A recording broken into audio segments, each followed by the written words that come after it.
Buongiorno a tutti e bentrovati alla Cucina del Cuore. Oggi ricetta romana di Roma. Ciao Fabiana Lizzi di Roma, un abbraccio.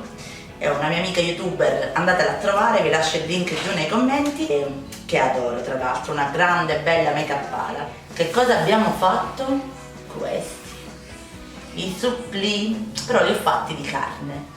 Adesso io vi lascio la ricetta, ma prima di tutto vi voglio ricordare che mi trovate anche sui social, seguitemi anche lì, per me è un gran sostegno, e mi trovate su Pinterest, Instagram, Facebook e anche Telegram, dove vi aggiornerò sempre in tempo reale anche durante la registrazione, quindi avrete lo spoiler delle ricette e dove potete comunicare con me per chiedermi qualsiasi consiglio sulle ricette, e trovate delle persone lì fantastiche che si aiutano anche tra di loro anche quando io non posso rispondere. Saluto tutti i miei amici cuoricini di Telegram che voglio bene e voi lo sapete, e detto questo andiamo a vedere come si fanno i nostri supplì. Per andare a realizzare i nostri supplì avremo bisogno di 3 pentole. In una faremo bollire l'acqua, in un'altra cuoceremo il riso e nell'altra la salsa. Oggi faremo dei supplì con la carne, quindi per andare a realizzare i nostri supplì avremo bisogno di 250 ml di acqua, 100 g di trito per soffritto, quindi io l'ho congelato prima, ogni tanto quando mi resta della carota e del sedano un po' più vecchiotti, prima di farli perdere completamente, li vado a tritare insieme a della cipolla e dell'aglio e vado a fare il trito e lo metto in congelatore. Quindi 100 g di soffritto misto, 250 g di carne, che se le volete fare senza carne potete omettere, 250 g di riso, deve essere ricco di amido, io sto utilizzando il riso principe originario oppure potete utilizzare del Carnaroli. 600 g di passata di pomodoro, io utilizzo la passata perché ai miei figli non piace il pomodoro pelato, un paio di cucchiai di olio extravergine di oliva, dell'origano, del sale e del peperoncino. Ovviamente se avete in casa del basilico mettetelo perché ci sta benissimo. Quindi iniziamo subito a mettere nel pentolino più piccolo l'acqua e portiamo a ebollizione. Ovviamente potete sostituire l'acqua a del brodo, io non ce l'avevo pronto e quindi vado di acqua. Nell'altro pentolino vado a farlo surriscaldare e poi andrò a mettere il riso senza grassi, solo il riso, lo voglio fare tostare senza il grasso, così il chicco si tiene un po' più fermo. E nell'altro andremo ad aggiungere 2 cucchiai di olio, 1 e 2, e andremo a fare prima cosa il soffritto, dopodiché andremo ad aggiungere la carne e poi la passata di pomodoro. Quindi andiamo a fare soffriggere il nostro soffritto, che giro di parole, ecco qua, eliminiamo. Quando la pentola è calda andiamo ad inserire pure il riso e mi raccomando mescolatelo sempre. Quando lo vedete imbrunire lo andate a sfumare già con l'acqua, che deve essere sempre in ebollizione, o meglio deve sobbollire. Non mettete acqua fredda ragazzi, oppure brodo freddo.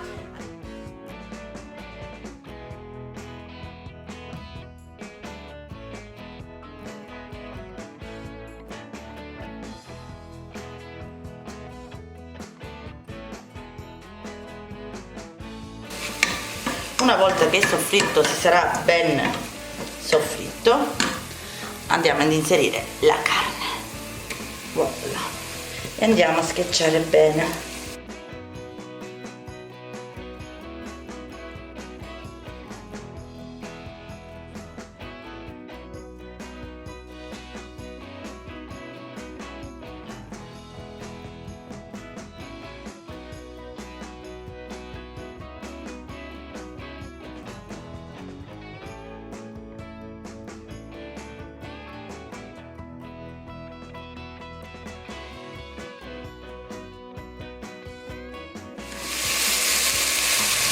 A questo punto andiamo a mettere la salsa di pomodoro.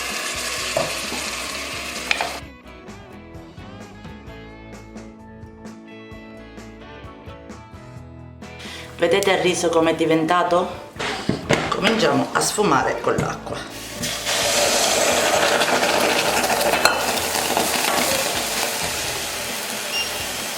Abbassiamo perché altrimenti si mangia subito l'acqua. Andiamo a inserire tutta l'acqua e se ce n'è bisogno aggiungete, ragazzi, perché io ho fatto l'errore di tenere la fiamma troppo alta del pentolino del riso e poi è sfumata in un attimo. Quindi andiamo ad inserire tutta l'acqua e andiamo a farlo cuocere a fiamma medio-bassa per 10 minuti circa con un coperchio, il tempo che il riso diventa un po' al dente, 10 minuti esatti. Anche questo lo metto a 4, vado a salare un pochino di peperoncino e dell'origano.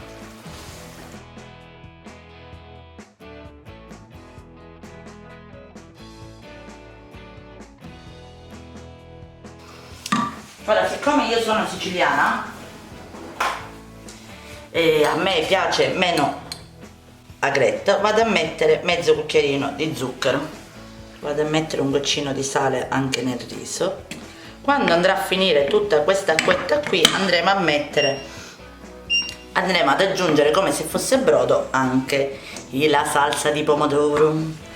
Quindi muniamoci di mestolino e andiamo a mettere la nostra salsina all'interno.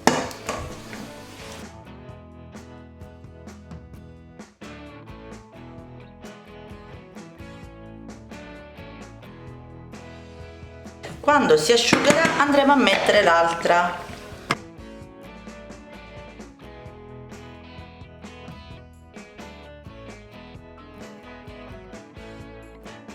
Sempre a fiamma media, raga,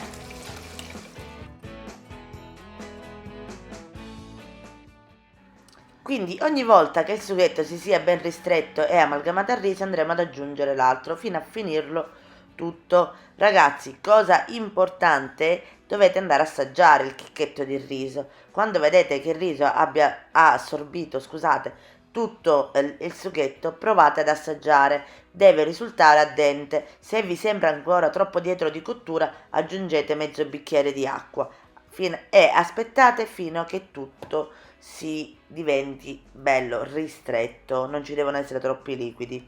Andiamo ad aggiungere pure abbondante origano che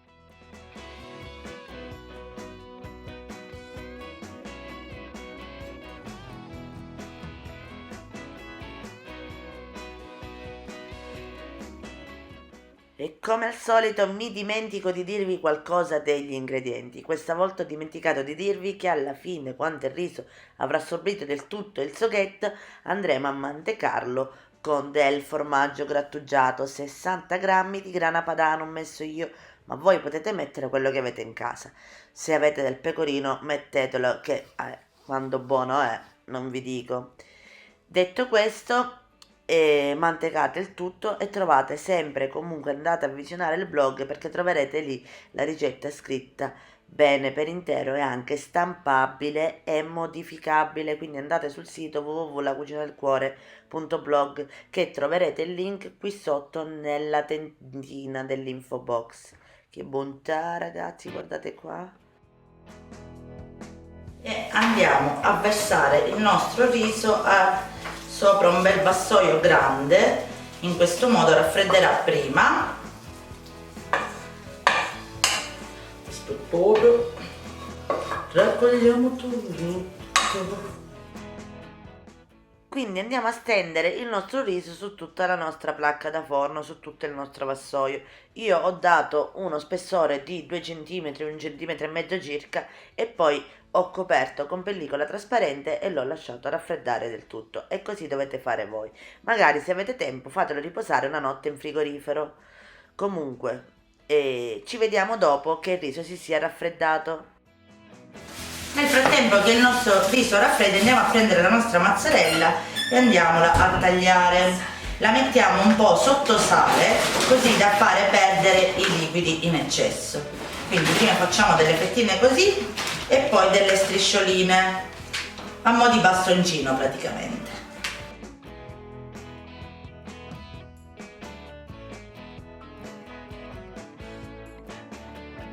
quindi andiamo a salare un pochettino. In questo modo andrà a perdere i liquidi in eccesso e andiamo a formare il nostro supplì. Prendiamo un po' di riso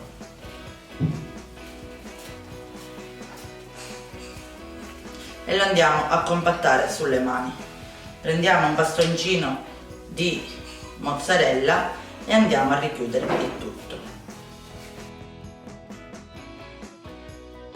Cercate di non fare vedere la mozzarella fuori. Questa è la forma che deve avere. Quindi proseguiamo così con tutti. Prima mettete del riso nella mano, abbondante, in modo da fare una sorta di conca nella vostra mano.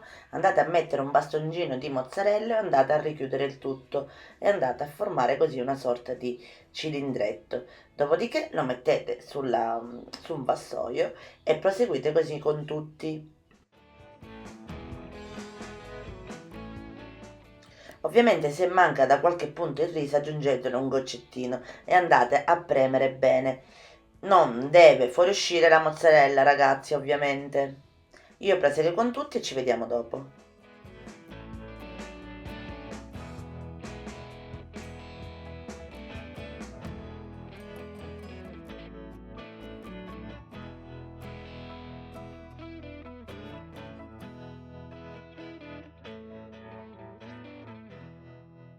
Adesso io lo andrò a panare con una pastella di farina. Sapete che chi ha visto le ricette delle mie panature sa che mi piace panare senza uovo e con una pastella o pastetta, non so come si dice, scrivetemelo giù nei commenti, pastella o pastetta, non lo so. Quindi vado a mettere 200 g di acqua, ovviamente pangrattato quel che basta. Non l'ho pesato e non credo che lo facciate nemmeno voi. Vado a prendere 200, che sto dicendo? Ok, vado a prendere 300 g di acqua e vado ad aggiungere un po' di farina, poco alla volta, fino a raggiungere la consistenza che mi interessa. Potete mescolare con una forchetta oppure così, anche se la mettete poi da parte per un'altra preparazione va bene lo stesso, ragazzi. Purtroppo non possiamo panarli in pochissima acqua e farina, non deve essere molto solida. Vado a mettere nella pastella o pastetta un po' di sale.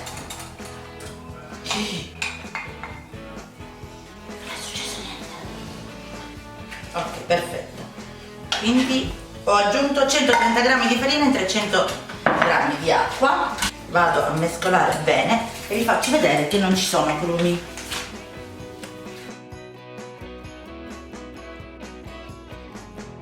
Questa è la consistenza che dovete ottenere. Ecco qua, andiamo a prendere i nostri supplì e li andiamo a passare prima nella pastetta e poi nel pangrattato. Vi consiglio di non andare a bagnarvi tutte e due le mani, almeno una sola. Quindi vado qua, immergo, colo e qui basta fare così. Si panerà da solo. Se ho sbagliato mano, raga, farò in questo modo.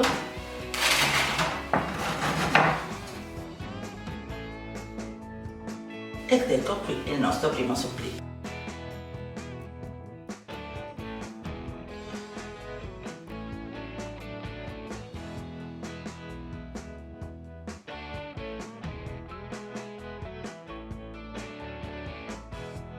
Andiamoci a mettere in un pentolino dal fondo spesso, è importante per la frittura, ragazzi, dell'abbondante olio di semi di girasole. Non fate che mettete tanto di olio perché deve navigare nell'olio il nostro supplì, giusto? Altrimenti viene bruciato sotto e poi non viene bello e tante cose belle. E deve essere ad una temperatura di 170 gradi, poi avrà bisogno di 6-7 minuti di cottura. Dobbiamo dare il tempo alla mozzarella di andare a diventare filante. Quindi riprendiamo i nostri supplì e finiamoli premendolo bene, delineando la forma da dopo panati, in questo modo. Me ne è venuto uno che è grossissimo.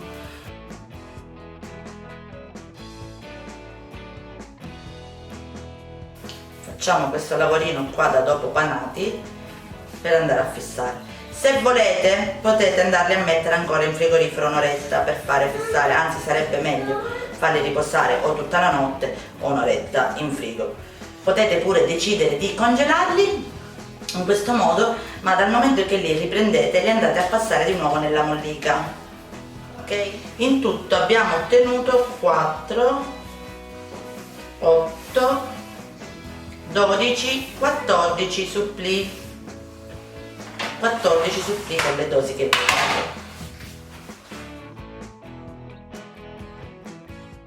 E una volta che il nostro olio è a 170 gradi, se non avete il termometro della cucina potete fare la prova a stecco. Quando inizia a fare le bollicine l'olio è pronto, andiamo ad immergere i nostri supplì e mescolandoli molto delicatamente ogni tanto andremo a farli cuocere per 6 minuti esatti.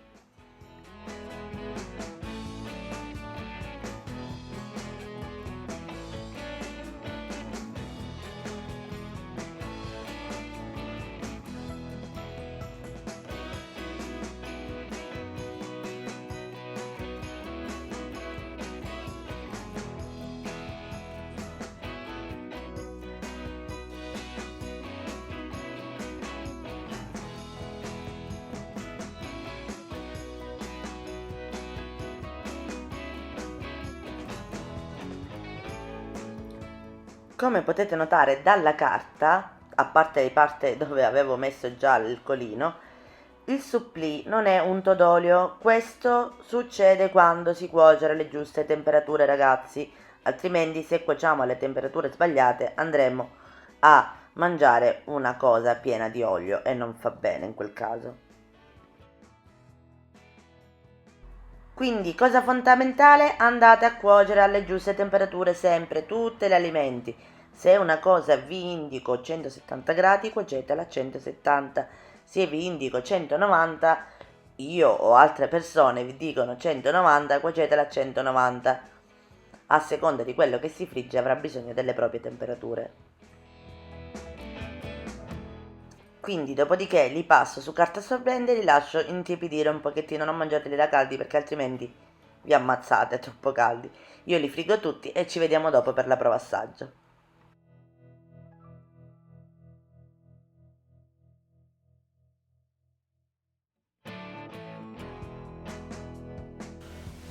Pronto sei tu, non li attacca, fammi parlare, non fa così. Assaggiamo. Abbiamo sporcato tutto come se era tutto pulito.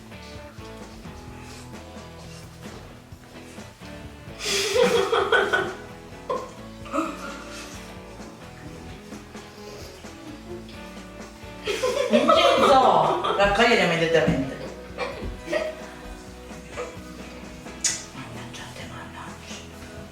Aiuto! Com'è?